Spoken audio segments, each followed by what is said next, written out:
बिस्मिल्लाहिर्रहमानिर्रहीम।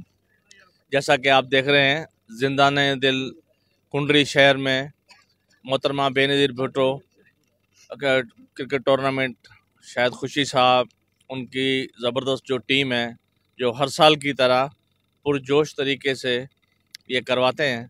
आज फिर मेरा ख्याल शायद साल हो गया है, हम साल के बाद आए हैं।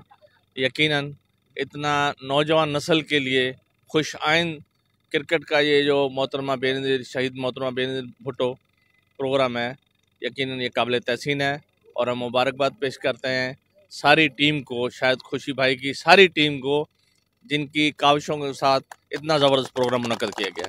Thank you. नौजवानों के लिए कोई पैगाम देंगे? हमारा नौजवानों के लिए यही पैगाम है कि इस तरह की सरगर्मियाँ जारी रहें। हमारा नवाब यूसुफ टालपुर का, नवाब तैमूर टालपुर का, कुंडरी के सब सिविल सोसाइटी का तावन हमारी नौजवान नस्ल के साथ है।